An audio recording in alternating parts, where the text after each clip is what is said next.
নবীদের মধ্যে সবচাইতে জবরদস্ত পয়গম্বর ছিলেন মুসা আলাইহিস সালাম। বড় মেজাজওয়ালা নবী, রেগে যেতেন খুব বেশি। থাপ্পড় মেরে একবার ফেরাউনের বাবুর্চিকে মেরে ফেলেছিলেন। অনেক শক্তি আল্লাহ তাআলা তাকে গায়ে দিয়েছিল। তিনি একবার আল্লাহকে আবদার করে বসলেন, রব্বি আরিনি আনজুর ইলাইক। আল্লাহ, আপনি বলেছেন আপনারা দেখা যায় না, কিন্তু আমি দেখতে চাই। আমি কি করতে চাই? জোরে বলেন। আল্লাহ বললেন, লান তারানি, never you can see me, never you can see me. তুমি আমাকে দেখতে পাবে না, কারণ আমাকে দেখা যায় না। সাইয়েদনা মুসা বললেন, আমি দেখতে চাই। আল্লাহ বললেন, দেখা যায় না। মুসা বলে, দেখতে চাই। আল্লাহ বললেন, দেখা যায় না। মুসা আলাইহিস সালাম বললেন, কথা বলেন না কেন? আল্লাহ বললেন, মুসা বললেন, আল্লাহ বললেন। মুসা বলে দেখতে চাই, আল্লাহ বলে দেখা যায় না। কিন্তু সাইয়েদনা মুসা আলাইহিস সালাম ছেড়ে দেবার পাত্র নয়, হেরে যাবার পাত্র নয়, পিছু হটার পাত্র নয়। মনে যেটা উঠেছে আদায় করার পাত্র হলো মুসা, ঠিক কি না? উনি বললেন, রব্বি আরিনি আনজুর ইলাইক। আল্লাহ, আপনি আমারে দেখা দেন, আমি দেখতে চাই। আল্লাহ বললেন, লান তারানি, never you can see me. ওরে মুসা, এই বায়না ধরো না, আমারে তো দেখা যায় না। এই পৃথিবীর চামড়ার চক্ষু দিয়ে আমাকে দেখা যাবে না। মুসা বললেন, আমি দেখেই ছাড়ব। আল্লাহও বুঝাতে পারেন না, মুসাও ছাড়েন না। অবশেষে নবীর আবদার রব্বুল আলামিন শুনতে রাজি হলেন। আল্লাহ বললেন, মুসা, আগামীকাল অমুক সময়ে গোসল করে ওযু করে তুর পাহাড়ে চলে আসবা। তুমি যখন দেখতেই চাও, আগামীকাল তুর পাহাড়ে চলে এসো। সাইয়েদনা মুসা আলাইহিস সালাম তুর পাহাড়ে চলে এসেছেন, কারণ ওনার ফিলিংস আমাদের ফিলিংস একরকম নয়। আমরা কি আল্লাহর কথা শুনি? জোরে বলেন। কিন্তু ওয়া কাল্লামাল্লাহু মুসা তাকলিমা, উনি আল্লাহর কথা শুনতেন। তো ওনার চিন্তা হচ্ছে, যার কথাটা এত সুন্দর, না জানে উনি দেখতে কত। সুবহানাল্লাহ বলবেন না? আল্লাহ বললেন, মুসা, আগামীকাল আসো, তুর পাহাড়ে আসো। সাইয়েদনা মুসা আলাইহিস সালাম তুর পাহাড়ের উপর চলে গেলেন। আল্লাহ বললেন, মুসা, এটা যেন তেন কোনো খেলা না। আবার তোমারে জিজ্ঞেস করতে চাই, আসলেই তুমি দেখতে চাও কিনা? মুসা আলাইহিস সালামের এক কথা এক দাবি, দেখতে চাই। এক কথা এক দাবি, সেটা কি? আমি দেখতে চাই খোদা, আমি দেখতে চাই আপনাকে। আল্লাহ বললেন, মুসা, এটা সাধারণ খেলা নয়, এটা বিপিএল এর খেলা নয়, এটা আইসিসি নয়, এটা ফিফার খেলা নয়, এটা মুসার সাথে বিশ্ব গভর্নমেন্টের খেলা, ঠিক কিনা? এটা সাধারণ খেলা না। It's a very dangerous game. তুমি যদি স্টার্ট করো, you have to go until the last moment. শেষ পর্যন্ত তোমাকে যেতে হবে, ঠিক কিনা? মুসা আলাইহিস সালাম এক পায়ে খাড়া। সাইয়েদনা মুসা বললেন, আমি রাজি। আল্লাহ বললেন, ওকে, তাহলে খেলা শুরু করে দিলাম। ও মুসা, তুমি দাঁড়িয়ে থাকো, খেলা এখন শুরু হয়ে যাবে। রব্বুল আলামিন মুসা আলাইহিস সালামের চারিদিকে অন্ধকার করে দিলেন। কি করে দিলেন? চারিদিকে 4 ফারসাক এলাকা, 1 ফারসাকে 12 মাইল, 4 ফারসাকে অনেক লম্বা একটা জায়গা, 3 × 36 কিলোমিটার জায়গা আল্লাহ অন্ধকার করে দিলেন। ঘুটঘুটে অন্ধকার, এত অন্ধকার সাইয়েদনা মুসা আলাইহিস সালাম নিজের হাতটাও নিজে দেখে না। এবার মনের মধ্যে একটু ভয় চলে আসছে, কোনো আওয়াজ নাই, অন্ধকার। এবার মনের মধ্যে ভয় এসেছে, কিন্তু আল্লাহকে দেখতে চায়। ওই নেশায় এখন অন্তরের মধ্যে কিছু সাহস আছে না নাই? সাহস নিয়ে দাঁড়িয়ে আছেন। এবার আল্লাহ চারিদিকে আলোকিত করে দিলেন। এবার বললেন, মুসা, আরো কিছু কাজ আছে। তোমার চারদিকে 4 ফারসাক এরিয়ার মধ্যে কোনো প্রাণী থাকতে পারবে না। কোনো মশা থাকবে না, মাছি থাকবে না, ইঁদুর থাকবে না, ব্যাঙ থাকবে না, পাখি থাকবে না। সবগুলো পশু আর প্রাণীকে বললেন, আল্লাহ বললেন, তোমরা বাইরে চলে যাও, বাউন্ডারির বাইরে চলে যাও। বাংলাদেশের সাথে ইন্ডিয়ার খেলা, আপনারা দর্শক মাঠে ঢুকতে পারবেন? বলেন, ঢুকলে খেলা হবে? খেলাটা হবে? আল্লাহ বললেন, সবাই বাইরে চলে যাও। সব বাইরে চলে গেল। এবার আল্লাহ বললেন, মুসা, তোমার 2 কাঁধের মধ্যে 2 ফেরেশতা আছে না নাই? কিরামান, তাদেরকেও বাইরে পাঠানোর দরকার আছে না নাই? আল্লাহ বললেন, তোমরাও 4 দিক থেকে বাউন্ডারি দেয়া এরিয়ার বাইরে তোমরা চলে যাও। এবার রব্বুল আলামিন বললেন, আল্লাহর স্পেশাল সিকিউরিটি ফোর্স ফেরেশতাকে তোমরা 4 দিকে বাউন্ডারি দাও। স্পেশাল সিকিউরিটি ফোর্স ফেরেশতা কাদের সাথে কাঁধ লাগিয়ে, পায়ের সাথে পা লাগিয়ে 4 দিকে একটা বাউন্ডারি দিলেন। চিল্লায় বলেন, আল্লাহু আকবার। এবার সাইয়েদনা জিব্রাইলকে আল্লাহ বললেন, ও জিব্রাইল, তুমিও ঢোকার চেষ্টা করো না, তুমিও বাইরে চলে যাও। সুবহানাল্লাহ।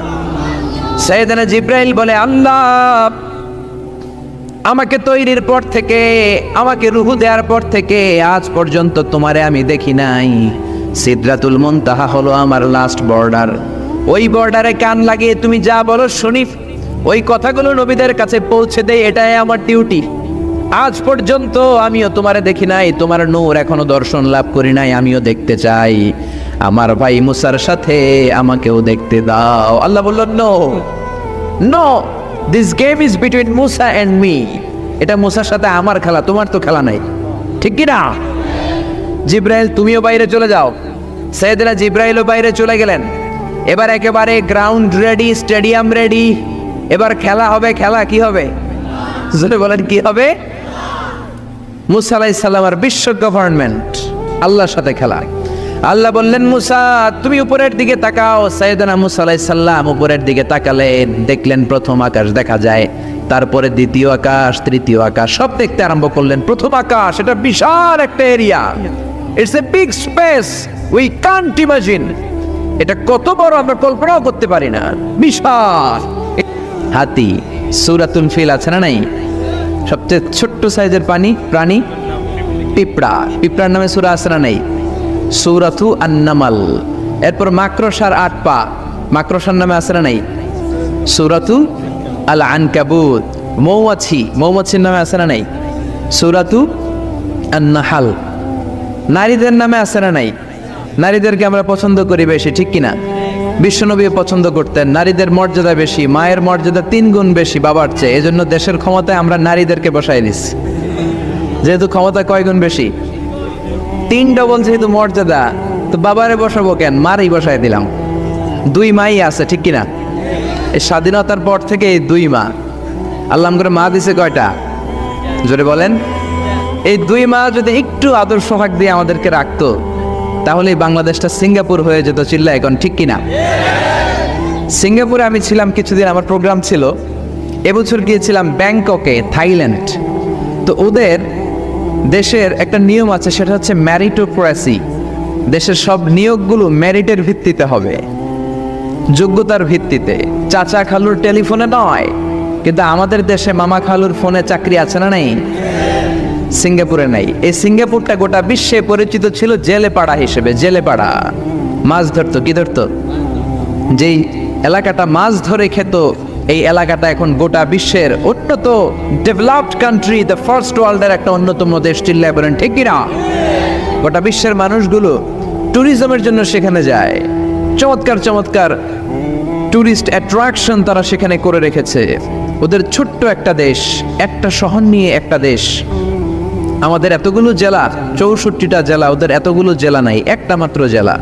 ওই জেলার নামেই শহর, জেলাটার নাম সিঙ্গাপুর। মূলত এটা এসেছে ইন্ডিয়ান শব্দ সিংহপুর থেকে। আগে ওখানে সিংহ থাকতো, সিংহপুর থেকে সিঙ্গাপুর। যেহেতু জায়গা কম, সেহেতু তারা 3টা সিঙ্গাপুর বানিয়েছে, উপরে একটা, মাটির নিচে আরো 2টা। আপনি মাটির নিচে গেলে অবাক হয়ে যাবেন, মাটির নিচে আরো 2 সিঙ্গাপুর। সব ট্রেনগুলো, সব গাড়িগুলো মাটির নিচ দিয়ে চলে, উপরেও কিছু আছে। তো বাংলাদেশে এরকম হতে পারতো যদি আমরা ভালো ভালো নেতা পেতাম। জোরে বলেন, ঠিক কিনা? আমরা স্বাধীনতা পেয়েছি, কিন্তু স্বাধীনতার মজা আমরা পাই নাই। 71-এ আমাদের উপর জুলুম করেছে পাক হানাদার বাহিনী, আর 71-এর পর আমাদের উপর জুলুম করছে আমাদের ভোট দেয়া নেতারাই। চিল্লায় বলেন, ঠিক কিনা? এজন্য নেতা বানানোর সময় বুঝে শুনে বানানোর দরকার আছে না নাই? যারা কোরআন পছন্দ করে, ইসলাম পছন্দ করে, আমরা তাদের সাথে আসি না নাই? আপনি কোরআন নিয়ে যদি রিসার্চ করেন, অবাক হয়ে যাবেন। মানুষের নামে আল্লাহ সূরা দিলেন, প্রাণীর নামে সূরা দিলেন, চাঁদের নামে সূরা দিলেন, সূর্যের নামে সূরা দিলেন। কি অবাক করা কাণ্ড! দেশগুলো হচ্ছে 30 ভাগ, আর সাগর হচ্ছে 70 ভাগ। চিল্লায় বলেন আল্লাহু আকবার। তার মানে এই পৃথিবীর তুলনায় কত ছোট্ট একটা জায়গায় এই সূর্যপুরে আমরা বসে আছি। কত নগণ্য আমি, কত ক্ষুদ্র আমি, কত ছোট্ট আমি, ঠিক কিনা? এই পৃথিবীটা হচ্ছে আমাদের সৌরজগতের অনেকগুলো গ্রহের মধ্যে থেকে ছোট্ট সাইজের একটা গ্রহ। এই যে সূর্যের আলো আমরা প্রতিদিন পাই, যেটার আলো প্রায় 8 মিনিট 20 সেকেন্ড ব্যয় করে আমাদের দিকে আসে, সেকেন্ডে 1,86,000 মাইল বেগে। এই সূর্যটা এত বিশাল পৃথিবীর চাইতে 13 লক্ষ গুণ বড়। আর আসতে বলেন সুবহানাল্লাহ। সূর্যই কি পৃথিবীর সবচাইতে বড় সাইজের তারা? নো, সূর্যের চেয়েও অনেক বড় তারা আছে। ব্যাটেলজিউস নামে একটা তারা আছে, যেই তারাটা, যে সূর্য পৃথিবীর চেয়ে 13 লক্ষ গুণ বড়, ওই ব্যাটেলজিউস তারা সূর্যের চেয়ে 33 কোটি গুণ বড়। তার মানে এই না ব্যাটেল জিউসি পৃথিবীর সবচেয়ে বড় তারা। সূর্যের পরে পৃথিবীর সবচেয়ে কাছের তারার নাম হচ্ছে প্রক্সিমা সেন্টরাই, তারপরে আলফা সেন্টরাই এ, আলফা সেন্টরাই বি, এটা ক্যারিনা, ব্যাটেল জিউস, এরকম করতে করতে এক একটা তারা বিশাল বড়। এই সবগুলো তারা মিলে আমাদের গ্যালাক্সি। আমাদের গ্যালাক্সিতে অনেকগুলো তারা, আমাদের গ্যালাক্সির নাম হচ্ছে মিল্কি ওয়ে। এর মানে এই নয় মহাবিশ্বে মাত্র একটা গ্যালাক্সি। বিজ্ঞানীদের ধারণা প্রথম আকাশের নিচে প্রায় 400 বিলিয়ন গ্যালাক্সি রয়েছে। চিল্লায় পড়ে আল্লাহু আকবার। এরকম হাজারো গ্যালাক্সি নিয়ে আমাদের ইউনিভার্স, এরকম হাজারো ইউনিভার্স গোটা বিশ্বে আছে না নাই? এই সবগুলোকে প্রথম আসমানের নিচে রেখে আসমানটাকে সুশোভিত করেছে কে? সাইয়েদনা মুসা আলাইহিস সালাম প্রথম আসমানের দিকে তাকালেন, ওনার চোখের পাওয়ার বাড়িয়ে দিল কে? উনি এই গ্যালাক্সি দেখতে আরম্ভ করলেন, ব্ল্যাক হোল দেখতে আরম্ভ করলেন, ইউনিভার্স গুলো দেখতে আরম্ভ করলেন, ডিফারেন্ট ল অফ নেচার নিয়ে যত ইউনিভার্স আছে তিনি দেখলেন। তারপরে দ্বিতীয় আকাশ, একটার চাইতে আরেকটা বড়, একটার চেয়ে আরেকটা বড়। আমরা কিন্তু প্রথম আকাশ দেখি না। নাসার বিজ্ঞানীরা আজীবন গবেষণা করেও প্রথম আকাশের নাগালে যেতে পারবে না। তারা যেখানে যায় এটা হচ্ছে প্রথম আকাশের মহাশূন্য। এটা কি?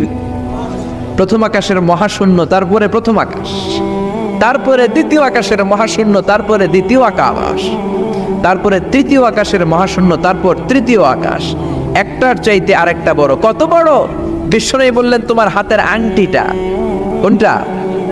আংটিটা যদি সাহারা মরুভূমিতে ফেলে দাও, তাহলে সাহারা মরুভূমির তুলনায় তোমার আংটি যত ছোট, আল্লাহর দ্বিতীয় আকাশের তুলনায় আল্লাহর প্রথম আকাশটা ঠিক তত ছোট। এভাবে তৃতীয় আকাশ আরো বড়, চতুর্থ আকাশ আরো বড়। সাইয়েদনা মুসা আলাইহিস সালাম দেখলেন 7 আকাশ দেখলেন।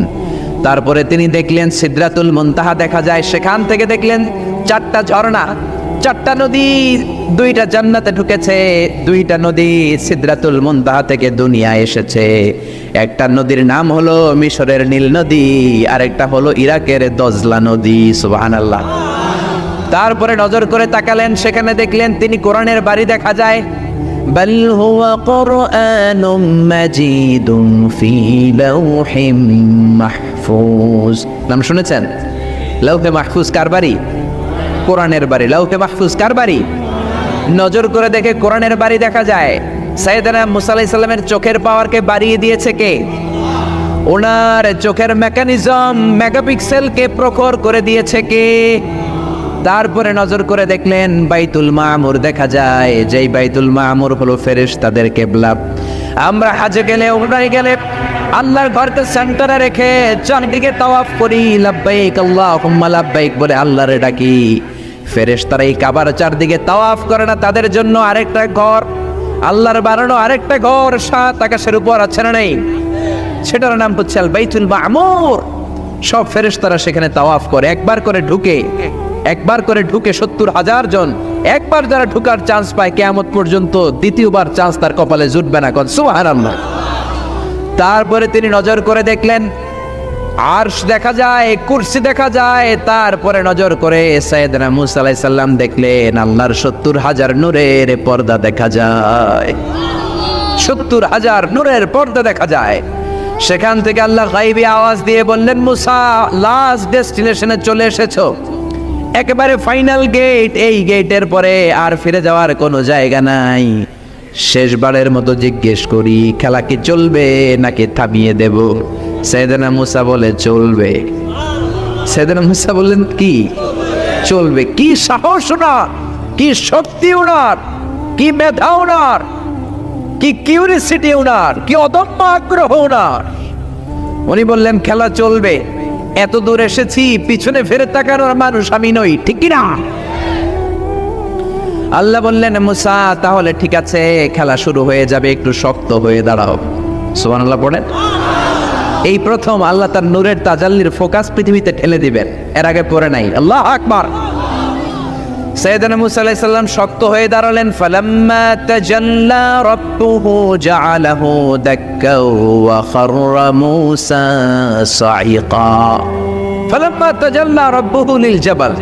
আল্লাহ বললেন মুসা তবে একটা কথা শুনে রাখো, এত দুর্বল করে তোমাদের বানিয়েছি। ওয়া খুলিকাল ইনসানু দাঈফা। মানুষ কি সবল নাকি দুর্বল? সবল না দুর্বল? দুইবার পাতলা পায়খানা হইলে চেহারার দিকে আর তাকানো যায় না, ঠিক কিনা? আজকের জান্নাতুন নাইম এপ্রিল বিশ্ব সুন্দরী, 20 বছর পরে বিশ্ব পেতনিও না, ঠিক কিনা? অসুস্থ হলে মানুষ দুর্বল হয়ে যায়, বিপদ আসলে মানুষ কাবু হয়ে যায়, বয়সের ভারে মানুষের চামড়াগুলো ঝুলে যায়। মানুষ কি সবল নাকি দুর্বল? জোরে বলেন, সবল নাকি দুর্বল? সে আল্লাহ বললেন, গোলাম চাইতে হবে শুধু আমার কাছে। সব নবীরা এইভাবে দোয়া করেছেন। সাইয়েদনা ঈসা আলাইহিস সালাম দোয়া করেছেন, আল্লাহ আপনার কাছে আমি দোয়া করি আমারে আপনি শেষ নবী বানায়া দেন। কোন নবী? জোরে বলেন, এটা কি সম্ভব? কারণ শেষ নবী একজন আছে না নাই? কি নাম? সবাই বলেন কি নাম? মুহাম্মদ সাল্লাল্লাহু। আল্লাহ বললেন, না না, উল্টা পাল্টা আবদার করো না, ওই নবুয়তি দিয়ে দেয়া হয়েছে। ঈসা বললেন, ওকে, আমি পড়েছি ইনজিলের মধ্যে ওই নবীর উম্মতদের এত মর্যাদা, বনি ইসরায়েলের অনেক নবীর চাইতে নাকি উম্মতে মুহাম্মাদের মর্যাদা অনেক বেশি হবে। আল্লাহ শেষ নবী আমাকে বানালেন না, ওকে, কিন্তু আমার উম্মতকে ওই উম্মত বানান। আল্লাহ বলেন, নো, ওইটাও দেয়া হয়ে গেছে, পাবে কে? বিশ্বনবী পাবে। বিশ্বনবীর উম্মত আমরা হলাম উম্মতে মুহাম্মাদি। আমাদের মধ্য থেকে যারা আলেম হবে, হক্কানি আবেদ হবে, আল্লাহর ওলি হবে, বনি ইসরায়েলের অনেক নবীদের চাইতেও তাদের মর্যাদা বেশি হয়ে যাবে। সুবহানাল্লাহ। এবার উনি চোখের পানি ছেড়ে দিলেন। আল্লাহ দোয়া করলাম আমার শেষ নবী বানালেন না, দোয়া করলাম আখিরি উম্মত আমারে দেন, আমারে দিলেন না। এবার আমি দোয়া করি, এই দোয়া কিন্তু ফেলতে পারবেন না। আল্লাহ বললেন, করো করো। সাইয়েদনা ঈসা বললেন, আল্লাহ তাহলে আপনি আমাকে এই পৃথিবীর মধ্যে ওই নবীর উম্মত করে আরেকবার দুনিয়াতে পাঠানো লাগবে। সুবহানাল্লাহ। কবুল করে নিল কে? পৃথিবীতে একজন নবী এখনো মরে নাই, কি নাম? ঈসা আলাইহিস সালাম। উনি আসবেন ইমাম মাহাদির 7 বছর যখন হবে, তার গভর্নিং 7 বছর চলে যাওয়ার পরে আসবেন। ঈসা আলাইহিস সালাম যখন আসবেন, এসে দাজ্জালকে, অ্যান্টি ক্রাইস্টকে নিজ হাতে হত্যা করবেন। চিল্লায় বলেন ঠিক কিনা? এটা ছিল ঈসা নবীর দোয়া। এবার বিশ্বনবী কোন দোয়া করেছেন জানার দরকার আছে না নাই? বিশ্বনবী বলেন, লিকুল্লি নবীন দাওয়াতুন মুস্তাজাবা। প্রত্যেক নবীর জন্য একটা করে দাওয়া মুস্তাজাবা আছে। আলেম যারা আছেন তারা বুঝবেন, দাওয়া মুস্তাজাবা মানে এমন দোয়া যেটা কবুল হয়ে যায়। দোয়া করলেই, কথা বলেন, দোয়া করলেই কবুল। এরকম দোয়া রব্বুল আলামিন সব নবীকে একটা একটা করে দিয়েছেন। ওই দোয়াটা করলেই সেকেন্ডের মধ্যেই কবুল করে দেয় কে? সব নবী ওই দোয়া দুনিয়াতেই করে ফেলেছে। বিশ্বনবী বললেন, লিকুল্লি নবীন দাওয়া মুস্তাজাবা। সব নবীর জন্য একটা স্পেশাল দোয়া আছে, দাও বিহা, যেই দোয়াটা নবীরা দুনিয়াতেই করে ফেলেছে। ওয়া ইন্নী আখতাবিউ দাওয়াতি শাফাআতান লি উম্মতি ইয়াউমাল কিয়ামাহ। আল্লাহু আকবার। আর আমি আমার দাওয়া মুস্তাজাবা স্পেশাল দোয়াটা এখনো করি নাই। আমার দোয়াটা এখনো আমি জমিয়ে রেখেছি। কিয়ামতের কঠিন ময়দানে আমার উম্মত যখন বিপদে পড়ে যাবে, আমার উম্মতের জান্নাতে যাওয়ার ব্যাপারে ঝামেলা লেগে যাবে, আল্লাহর অনুমতি ক্রমে শাফাত করে করে আমি আমার উম্মতদেরকে জান্নাতে ঢুকিয়ে দেব। তখন আমি ওই দোয়াটা করব। বিশ্বনবী সেজদায় পড়ে থাকবেন কিয়ামতের ময়দানে। সব নবীরাও বলবে, ইয়া নাফসি ইয়া নাফসি। কেউ যখন আল্লাহর কাছে যেতে পারবে না, সবাই মিলে বিশ্বনবীর কাছে যাওয়ার পরে বিশ্বনবী তখনও মাথা তুলবেন না। বিশ্বনবী কপাল ঠুকে কেঁদে কেঁদে বলবেন, রব্বি হাবলি উম্মতি। ও আল্লাহ, আমার উম্মতকে আপনি মাফ করে দেন। সুবহানাল্লাহ। আল্লাহ বলবেন, নবী ইরফা রাসাক, মাথা উঠান। সাল তুতা, আজকে যা চাইবেন তাই দিব। ইশফা তুশাফা, যারাই শাফাত করবেন আমার অনুমতি ক্রমে কবুল করে নিব। সুবহানাল্লাহ। বিশ্বনবী চাইলে ওই দোয়াটা দুনিয়াতেই করতে পারতেন অন্য নবীদের মতো, ঠিক কিনা? অন্য নবীরা যেমনি নিজেদের প্রয়োজনে ওই দোয়াটা দুনিয়াতেই করেছে, আমার নবীকে ওই রকম করেছে নাকি? তার মানে আমার নবীর আমাদের জন্য মায়া বেশি না কম? আমার জন্য রেখে দিয়েছেন ওই দোয়াটা, আপনার জন্য রেখে দিয়েছেন দোয়াটা, আমাদের জন্য দোয়াটা রেখে দিয়েছেন। আমরা যখন কিয়ামতের ময়দানে বিপদে পড়ে যাব, বিশ্বনবী দোয়া করে করে আমাদেরকে জান্নাতে ঢুকিয়ে দিবেন, ঠিক কিনা? বিশ্বনবী দুনিয়াতে কম আঘাত সহ্য করেন নাই।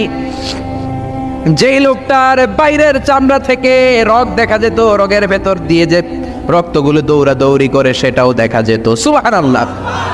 পৃথিবী এত সুন্দর মানুষ দেখে নাই। ওই লোকটাকে পাথর মেরে মেরে তায়েফের ময়দানে রক্তাক্ত করা হয়েছে 3 বার। আমি দেখে এসেছি এবার জায়গাটা। একবার আহত হলেন, আবার পড়লেন, আবার পাহাড়ের কাছে গেলেন, আবার মারা হলো, আবার পাহাড়ের ওই পাশে গেলেন, আবার মারা হলো। 3 বার পাথর মারা হলো। বিশ্বনবী নিজের কোনো প্রয়োজনে, নিজের স্বার্থের জন্য যান নাই, তায়েফবাসীদের জান্নাত নিশ্চিত করার জন্য, তাদের ভালোর জন্য, তাদেরকে দাওয়াত দেওয়ার জন্য গিয়েছেন। তারপরও মায়ের আসারা নাই, তখনও বিশ্বনবী দোয়া করেন নাই।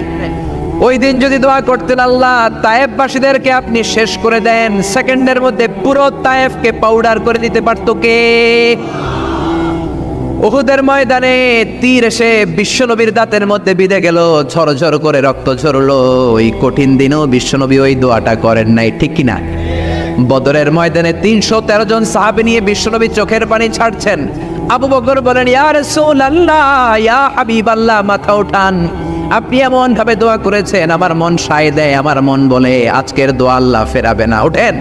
বিশ্বনবী চাইলে ওই জন্য বলতে পারতেন, কুরাইশদেরকে আল্লাহ আপনি নাস্তানাবুদ করেন, করে দিত কে? প্রচন্ড ক্ষুধার সময় বিশ্বনবী যখন মক্কায় কেঁদে কেঁদে হয়রান, তখন ওই দোয়াটা করেন নাই, ঠিক কিনা?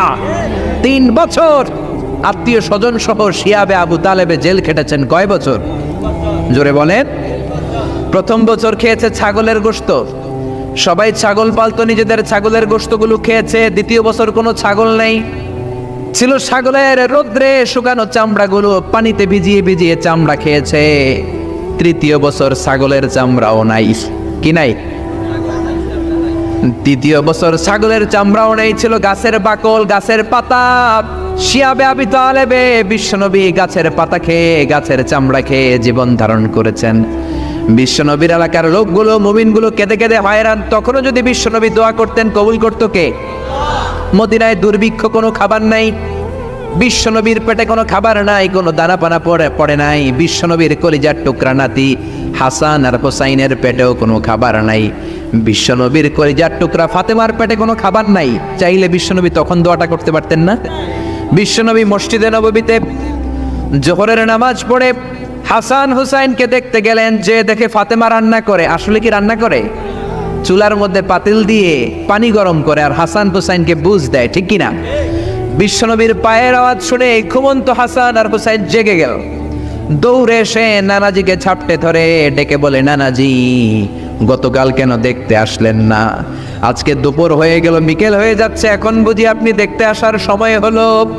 বিশ্বনবী বললেন, হাসান হুসাইন, এই তো এইমাত্র জোহরের নামাজ পড়ে আসলাম, তোমাদের খোঁজ খবর নিতে এসেছি। হাসান আর হুসাইন বলল, কি খোঁজ খবর নিবেন?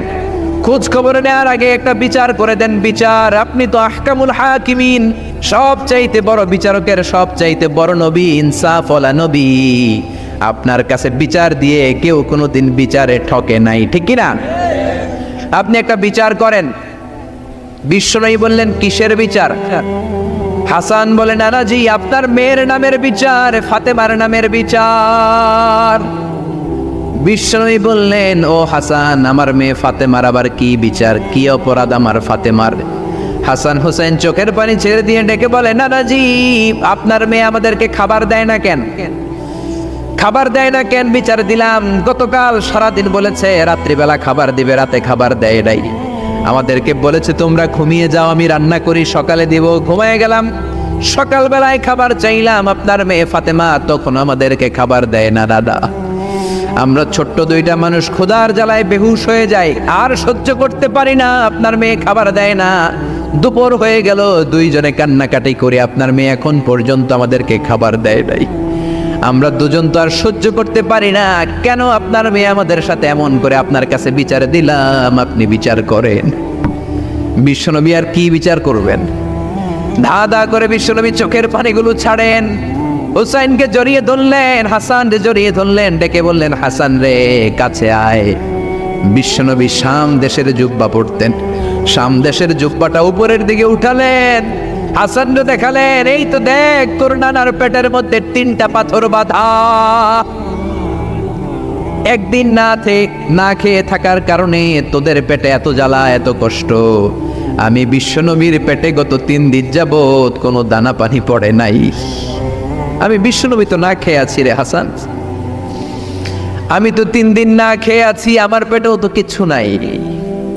নানাও কাঁদলেন, নাতিও কাঁদলেন, পুরো পৃথিবীও কাঁদলো, ঠিক কিনা? ওই কঠিন ক্ষুধার দিন, ওই কঠিন দুর্ভিক্ষের দিন বিশ্ব নবী যদি তার স্পেশাল দোয়াটা করতেন, জান্নাত থেকে জিব্রাইলকে দিয়ে খাবারের বস্তা পাঠিয়ে দিত কে? ওই দিনও বিশ্ব নবী দোয়াটা করে নাই। আমার জন্য, আপনার জন্য, আমাদের জন্য দোয়াটা এখনো আসরা নাই। হাজার ব্যথা বেদনার পরে ফিরে আসনি তুমি আপন ঘরে, দিনের আলো তুমি ছড়িয়ে দিতে চলে গেলে মদিনায় মক্কা ছেড়ে। হে রাসূল তোমাকে ভুলি আমি কেমন করে, হে রাসূল তোমাকে ভুলি আমি কেমন করে। খেয়ে না খেয়ে দিন প্রচারের কাজে নিজেকে দিয়েছ বিলিয়ে, তাই ফের কাফিরেরা চিনল না সে আলো, দুষ্ট ছেলেদের পিছু দিল লেলিয়ে। পাথরের আঘাতে ক্ষত বিক্ষত হয়ে সারা শরীর থেকে রক্ত ঝরে। হে রাসূল তোমাকে ভুলি আমি কেমন করে, হে রাসূল তোমাকে ভুলি আমি কেমন করে। পড়েন আল্লাহু আকবার। কি দিল দরিয়া নবী ছিল, নিজের বিপদের কথা ভুলে গিয়ে, নাতির বিপদের কথা ভুলে গিয়ে, ফ্যামিলির কথা ভুলে গিয়ে উম্মতের জন্য কেঁদেছে, ঠিক কিনা? গোটা বিশ্বের জন্য শিক্ষা এনেছে, সভ্যতা এনেছে, আমাদেরকে ভদ্রতা শিখিয়েছে। আর ওই নবীরে গালি দেয় এরকম কিছু ব্লগার বাংলার জমিনে আছে না নাই? তারা মানুষ নাকি শয়তান? এগুলো পিতৃ পরিচয়হীন জারদ সন্তান, জোরে বলেন ঠিক কিনা? দুই জায়গায় কেউ যদি আমাদেরকে ইনসাল্ট করে আমরা সহ্য করতে পারি না। এক হচ্ছে কোরআন, কোরআনকে নিয়ে গালি দিলে আমাদের কলিজায় আগুন আসে না নাই? বিশ্বনবীরে গালি দিলে কলিজায় আগুন ধরে যায়, যদি না ধরে যায় তুমি মুমিন নও, তুমি মুনাফিক। চিল্লা এখন ঠিক কিনা? বিশ্বনবীরে গালি দিলে কলিজায় আগুন লাগে, কলিজায় আগুন লাগে মুসলমান। কার কার লাগে তো হাত উঁচু করে আল্লাহর দেখা। লিল্লাহে তাকবীর, লিল্লাহে তাকবীর, লিল্লাহে তাকবীর। আল্লাহ আমাদের হাতগুলোকে কবুল করে নাকি আমরা পড়ি আমিন। আর জোরে পড়ে আমিন। এজন্য বিশ্বনবীর সুন্নাহ আমাদের আসল সম্বল। বিশ্বনবী যে শিক্ষা আমাদের কাছে রেখে গিয়েছেন সেটাই সম্বল, ঠিক কিনা? বিশ্বনবীর আগের গুনাহ মাফ, পরের গুনাহ মাফ, তারপরেও তিনি আল্লাহর কাছে যখন দোয়া করতেন ছোট্ট বাচ্চার মতো হাউ মাউ করে কেঁদে দোয়া করতেন। আমরা করি? আমাদের কান্না আসেই না। এত পাষাণ আমাদের হৃদয়, এত আধুনিকতার মধ্য দিয়ে আমরা সময় কাটাচ্ছি। সোশ্যাল মিডিয়ার ভেতরে আমাদের এত সময় দেয়া হয়। এই সোশ্যাল মিডিয়া আমাদেরকে ঘুমাতে দেয় না, আমাদেরকে স্বাভাবিকভাবে চলতে দেয় না, আমাদের অন্তরটাকে নরম হতে দেয় না, ঠিক কি না? আমাদের কান্না আসে না, আমাদের হৃদয় পাষাণ হয়ে গেছে, আমাদের হৃদয় নরম হয় না। অন্যের দুঃখে আমরা দুঃখ পাই না, অন্যের দুঃখে যারা দুঃখ পায় না তারা মানুষ হতে পারে না, ঠিক কি না? ছাগলের পেট থেকে বেরোলে ওইটারে আমরা বলি ছাগল, গরুর পেট থেকে বেরোলে আমরা ডাকি গরু, মুরগির পেট থেকে বেরোলেই সেটা মুরগি হয়ে যায়। কিন্তু মানুষের পেট থেকে বেরোলে সেটা মানুষ হয় না, ওইটারে মানুষ বানাতে হয়, ঠিক কি না?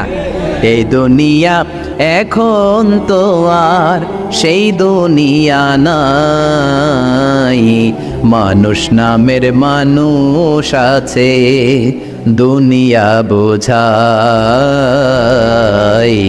সেই মানুষের ভিড়ে আমার আসল মানুষ নাই, ঠিক কিনা? আসল মানুষের বড় অভাব। অন্যের দুঃখে কাঁদবে, অন্যের জ্বালা নিজের অন্তরেও জ্বালার সৃষ্টি করবে, সেই মানুষ আর নাই, ঠিক কিনা? বিশ্বনবীর আগের গুনাহ নাই, পরের গুনাহ নাই, তারপরেও মুনাজাতে হাউমাউ করে কাঁদতেন।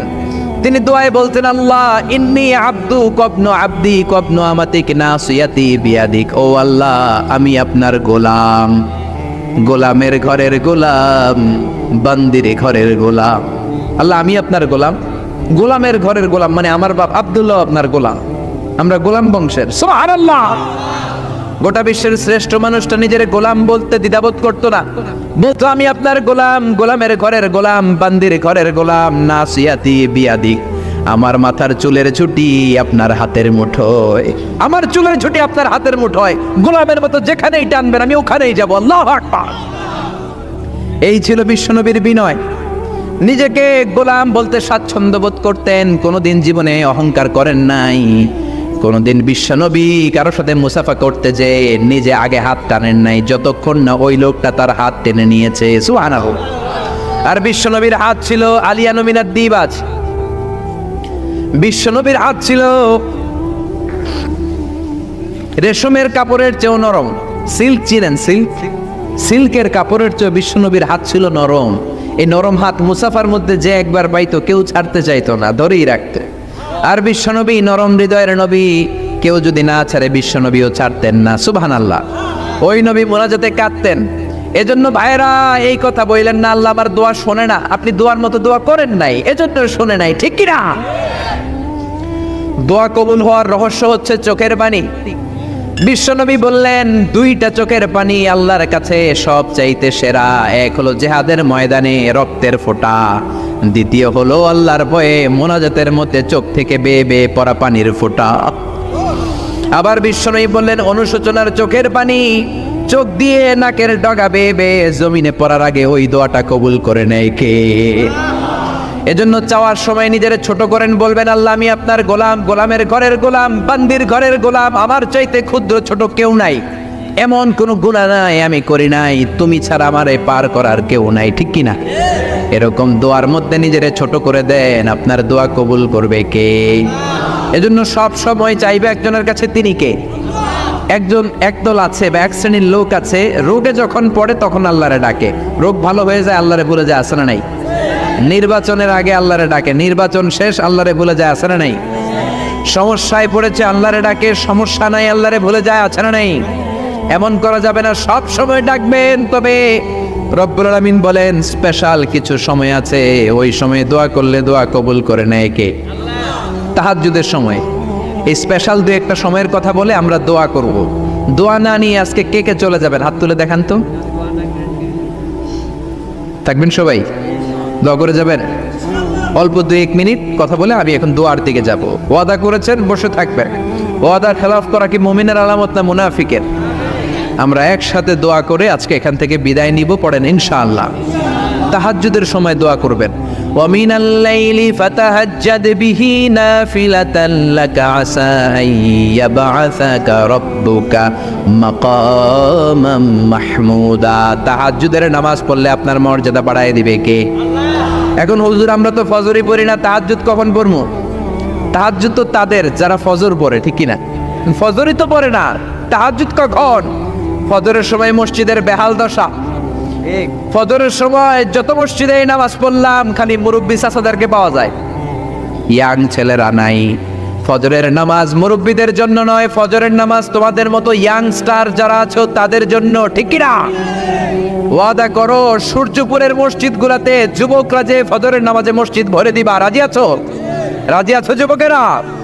এই যৌবন বয়সের ইবাদত আল্লাহর কাছে সবচাইতে প্রিয়। খেয়াল করে বোঝার চেষ্টা করো। যুবক বয়সে যদি গভর্নমেন্ট সার্ভিস করো, বার্ধক্যে উপনীত হলে পেনশন আছে না নাই? অনুরূপ ভাবে যুবক বয়সে যদি ইবাদত করো, বার্ধক্য অবস্থায় ইবাদত করতে না পারলেও পেনশনের হিসাবে তোমার আমলনামায় সওয়াব দিয়ে দিবে কে? এজন্য যুবক বয়সের ইবাদত আল্লাহর কাছে প্রিয়। মসজিদ তখন ধরে যখন আর কাজ করার সুযোগ নাই। মসজিদে তখন যায় যখন কেউ চাকরিতে নেয় না। মসজিদে তখন যায় যখন ঘরের কেউ তার সাথে কথা বলতে চায় না, মানে বয়স হয়ে গেছে 70। তখন দাড়ি রাখে যখন শেভ করতে গেলে হয় গাল কাটবে নয় ব্লেড ভাঙবে, ঠিক না? এজন্য যুবক বয়সে মসজিদে যাও। এখন তোমাদের রক্ত গরম, যা চাও তোমরা তাই করতে পারো। যেই মুরব্বী বাবাদের দাড়িগুলো পাকা হয়ে গিয়েছে তারাও তোমাদের মতো ওই বয়সটা পার করে এসেছে, ঠিক কি না? দুদিনের দুনিয়া, অল্প কয়েকটা বছরের ব্যবধানেই তোমার চুল পাকতে শুরু করবে। তোমার এই রক্ত গরম শরীরটাও ঠান্ডা হয়ে যাবে। তোমার আশেপাশে আর কেউ ঘুরবে না, কেউ তোমারে ডাকবে না, কেউ তোমারে গুনবে না। চিল্লায় বলেন ঠিক কি না? এজন্য কিয়ামতের দিন বিশ্বনবী বলেন বনি আদম 5টা প্রশ্নের উত্তর না দিয়ে কেউ পা নাড়াতে পারবে না। এর মধ্যে একটা প্রশ্ন হলো, যৌবন বয়সটা তুমি কেমন কাজে লাগিয়েছো? যৌবন বয়সে কি ইসলামের পক্ষে স্লোগান দিয়েছো নাকি রাম আর বামপন্থীদের দলে গিয়েছো? ঠিক কি না? যৌবন বয়সে কি তাফসির মাহফিলে গিয়েছো নাকি মমতাজের গানের কনসার্টে গিয়েছো? যৌবন অবস্থায় তুমি কি কোরআনের অর্থ পড়েছো, ইসলামী সাহিত্য পড়েছো নাকি চটি বই পড়েছো? ঠিক কি না? পাই টু পাই কিয়ামতের দিন জিজ্ঞেস করবে কে? চিল্লায় বলেন কে? এজন্য তাহাজ্জুদের অভ্যাস করেন। যারা তাহাজ্জুদ পড়ে তাদের চেহারায় একটা আলাদা গ্লেস আছে। লোকটা কালো হলেও, যদি কালো রঙের লোকও হয়, একটা গ্লেস আছে। আমার অনেক কালো বন্ধু আছে। আমি মিশরে পড়েছি, students of more than 100 nationalities, we use to study, stay and dwell in the same place. 100টারও বেশি দেশের ছাত্র থাকতাম। আমার অনেক আফ্রিকান বন্ধু ছিল, কুচকুচে কালো, তেল তেলে, কিন্তু কালো হলেও চেহারা একটা সৌন্দর্য আছে না নাই? এজন্য কালো মানুষও যদি তাহাজ্জুদ পড়ে চেহারায় নূর বাড়িয়ে দিবে কে? 2 নম্বরে হলো আযান আর ইকামতের মাঝখানে যদি দোয়া করে, ওই দোয়া কবুল করে কে? এটা অনেকে জানে না। আযান দিয়েছে, মসজিদে গিয়েছে, সুন্নত নামাজ পড়ে বসে আছে, কখন ইকামত হবে, আরো 5 মিনিট বাকি, মাথা চুলকায়, আছে না নাই? মোবাইল টেপাটেপি করে, ফেসবুকিং করে, ঘড়ির দিকে তাকায় আছে, ঘড়ির কাঁটাও ঘুরে, ওর মাথাও ঘুরে, আছে না নাই? তো বসে থাকবা কেন তুমি? 5 মিনিট সময় আছে, চাইতে হবে কার কাছে? বাজারে যাওয়ার সময় যেমনি আপনি লিস্ট করে নিয়ে যান, এটা লাগবে ওটা লাগবে, মসজিদে যাওয়ার সময় মোবাইলের টুকি নিয়ে যান, কাগজের টুকি নিয়ে যান। আল্লাহ আমার সুন্দরী বউ লাগবে, বউ দাও, দিবে কে? এই বেটা, দিবে কে? নেককার বিবি লাগবে, দিবে কে? গোল্ডেন A+ পেতে চাই, দিবে কে? উমরা করতে চাই, পাসপোর্টে ভিসা লাগে না, ভিসা করে দিবে কে? দুরারোগ্য ব্যাধি, অনেক ওষুধ খেলাম, অনেক দেশে গেলাম, কোনো ডাক্তার ভালো করতে পারে না, কিন্তু ডাক্তারেরও বড় ডাক্তার আছে না নাই? কেউ যেটা পারে না, পারে কে? আযান ইকামতের মাঝখানে দোয়া আল্লাহ ফেরায় না। হাদিস এসেছে, দুআউ লা ইরাদ্দু বাইনাল আযানি ওয়াল ইকামা। আযান এবং ইকামতের মাঝখানের সময়টাতে দোয়া করবেন। তারপরে বিশ্বনবী বললেন, দুবুরাস সালাওয়াতিল মাকতুবা, ফরজ নামাজের পরে দোয়া করলে কবুল করে কে? আমাদের দেশে আসসালামু আলাইকুম রাহমাতুল্লাহ, আসসালামু আলাইকুম, আমিন ইয়া আরহামার রাহিমিন, আছে না নেই? এই দোয়া বিশ্বনবী এইভাবে দোয়া করতেন না। বিশ্বনবী সালাম ফেরানোর পরে পড়তেন আল্লাহু আকবার। কি পড়তেন? নামাজ শুরু আল্লাহু আকবার দিয়ে, শেষও আল্লাহু আকবার দিয়ে। তারপরে সাহাবীদের দিকে ফিরে বসতেন। আমাদের দেশে শুধু ফজরের নামাজ আর আসরের নামাজ, এই 2 ওয়াক্তে ইমাম সাহেব ফিরে বসে, ঠিক কিনা? তো সুন্নাহ হচ্ছে 5 ওয়াক্ত নামাজেই ইমাম সাহেব মুসল্লিদের দিকে ফিরে বসবে। এরপরে বিশ্বনবী পড়তেন 3 বার আস্তাগফিরুল্লাহ, আস্তাগফিরুল্লাহ, আস্তাগফিরুল্লাহ। তারপরে বিশ্বনবী পড়তেন আল্লাহুম্মা আনতাস সালাম ওয়া মিনকাস সালাম, এই দোয়াটা। এরপরে পড়তেন রাদিতু বিল্লাহি রাব্বা, এই দোয়া। এরপরে পড়তেন আল্লাহুম্মা লা মানিআ লিমা আ'তাইতা ওয়া লা মু'তিয়া লিমা মানা'তা ওয়া লা ইয়ানফা'ু যাল জাদ্দি মিনকাল জাদ। তারপরে আয়াতুল কুরসি পড়তেন। তারপরে বিশ্বনবী 33 বার সুবহানাল্লাহ, 33 বার আলহামদুলিল্লাহ, 33 বার আল্লাহু আকবার, আছে না নাই? এই তাসবিহগুলো আগে আপনি পড়বেন ঠান্ডা মাথায়। এরপরে যদি দোয়া করতে মনে চায়, সম্মিলিত মনে চায় করেন, একা একা মনে চায় করেন, বা হাত তোলা ছাড়া এমনি মুখে করেন, সমস্যা নাই, কিন্তু আগে তাসবিহগুলো পড়তে হবে। চিল্লায় বলেন ঠিক কি না? এই তাসবির সুন্নাত নাই। মানুষগুলো এত অস্থির, সালামের পরে কখন বেরোবে, কখন বেরোবে, মনে হয় পাবলিক টয়লেটে ঢুকছে, ঠিক কি না? পাবলিক টয়লেট হচ্ছে এমন জায়গা যে পাবলিক টয়লেটের ভিতরে আছে, ও বের হওয়ার জন্য ছটফট করে, আর যে বাইরে সিরিয়াল ধরে আছে, ও ঢোকার জন্য ছটফট করে, ঠিক কি না? মনে হয় পাবলিক টয়লেটে এসেছে, মসজিদে ঢুকেছ, আল্লাহুম্মা বলে তুমি ঢুকে গেলা আল্লাহর নাম নিয়ে। যখন মসজিদে ঢুকে গেলা, তোমার মাথার উপরে রহমত ঢালছে কে? মসজিদ হচ্ছে রহমতের জায়গা। সালাম ফেরানোর পরে তাসবিহ পড়েন, তারপরে আপনি দোয়া করেন। এজন্য সালাম ফেরানোর পরে দোয়া কবুল করে কে? এরপরে বিশ্বনবী বললেন ইনদা নুজুলিল মাতর, আকাশ থেকে যখন বৃষ্টি নামে, ওই বৃষ্টি নামার সময় যদি দোয়া করেন, দোয়া কবুল করে কে? আর দোয়া লা ইরাদ্দু তাহতাল মাতর, তুফান, ওই বৃষ্টি না, ভ্যাপসা একটা গরম, এই গরমটাকে দূরে সরিয়ে দেওয়ার জন্য একটা ঝিরিঝিরি ঝিরিঝিরি বৃষ্টি পড়ে। ওই বৃষ্টির নিচে দাঁড়িয়ে বৃষ্টির পানি নিয়ে দোয়া করলে কবুল করে কে? জানেই না মানুষ, ঠিক কি না? বরং বৃষ্টি আসলে গান গাওয়া শুরু করে দেয়, এই বৃষ্টি ভেজা রাতে তুমি চলে যেও না, আছে না নাই? তো চলে যাবো না, কি করবো, থেকে যাবো তোমার সাথে? এগুলো করা যাবে না।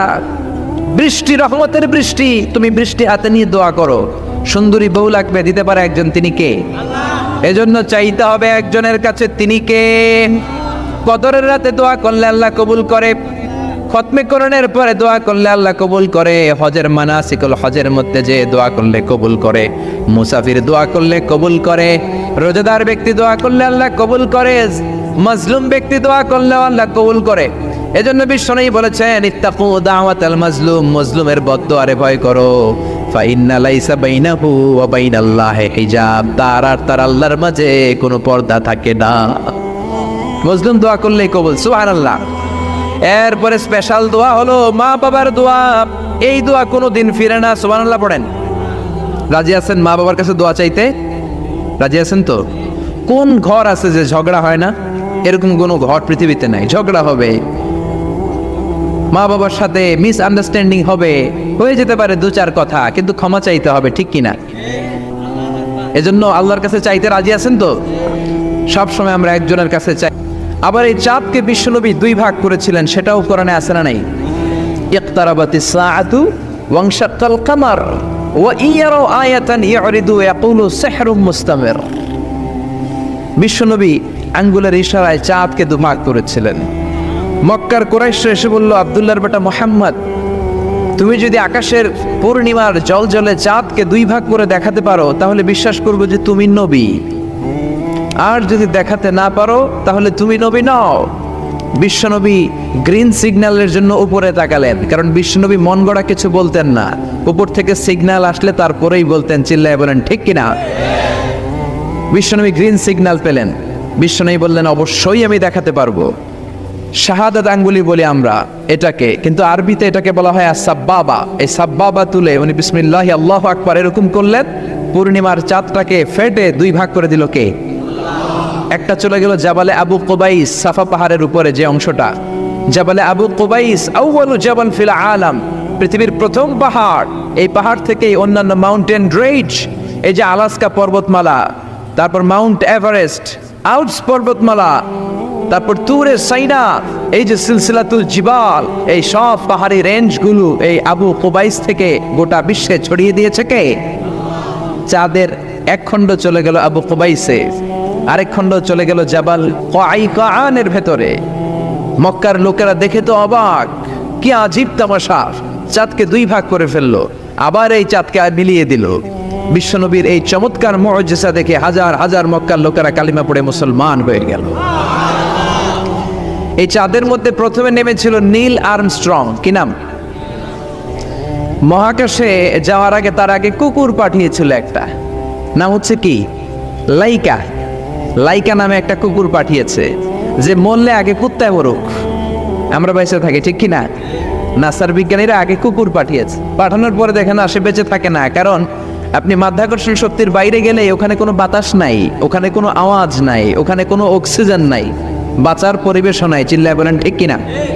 তারপর গেল ভ্যালেন্তিনা তেরেস্কোভা, প্রথম নভোচারী। এদের সাহসের এই ধারাবাহিকতায় 1969-এ অ্যাপোলো 11 নামে একটা স্পেস শাটল দিয়ে নাসার সেই স্টেশন থেকে নীল আর্মস্ট্রং, এডউইন অলড্রিন আর মাইকেল কলিন্স তিন বন্ধু মিলে একটা স্পেস শাটল দিয়ে চলে গেল চাঁদে। চাঁদে তারা নামলো, দীর্ঘ সফর, প্রচন্ড ক্ষুধা, খাওয়ার কিছু নাই, পকেটে ছিল চকলেট, চকলেট তারা খেলো। ইউনাইটেড স্টেটস অফ আমেরিকার পতাকা তারা সেখানে গেড়ে দিল। নীল আর্মস্ট্রং খেয়াল করে দেখে চাঁদের এই মাথা থেকে ওই মাথার মাঝখানটাতে ফাটা। ফাটিয়েছে কে? চিল্লায় বলেন কে? সে পরবর্তীতে পৃথিবীতে এসে বিশ্বনবীর বায়োগ্রাফি পড়ে জানতে পেরেছে এটা বিশ্বনবী আঙ্গুলের ইশারায় ফাটিয়েছিলেন। পড়েন আল্লাহু আকবার। আবার চাঁদের মধ্যে সে একটা মিউজিক শুনতে পেল। কি শুনতে পেল? চমৎকার একটা মিউজিক, কিন্তু পৃথিবীতে এসে কোথাও এই মিউজিক সে পায় না, কোথাও এই মিউজিকের ক্যাসেট অ্যালবাম খুঁজে পায় না। পরে আমেরিকার একটা প্রেয়ার হলের পাশ দিয়ে সে হেঁটে যাচ্ছে, হঠাৎ দেখে ওই মসজিদের ভেতর থেকে ওই মিউজিকটা বাজে যেটা সে চাঁদে শুনেছে। মসজিদে ঢুকে দেখে একজন লোক কানের মধ্যে দুই হাত দিয়ে এই মিউজিকটা বাজায়। আসলে এটা কি মিউজিক না আজান? চিল্লায় বলেন মিউজিক না আজান? সে ভিতরে ঢুকে মুয়াজ্জিনরে বলে, তুমি এত বড় সিঙ্গার, এত বড় মিউজিশিয়ান, তোমার গান, তোমার মিউজিক চাঁদেও বাজে, কি এটা? সে বলল, এটা গান নয়, এটা মিউজিক নয়, এটা হচ্ছে আজান। চিল্লায় বলেন ঠিক কিনা? সে আজানের ধ্বনি আজও আছে না নাই?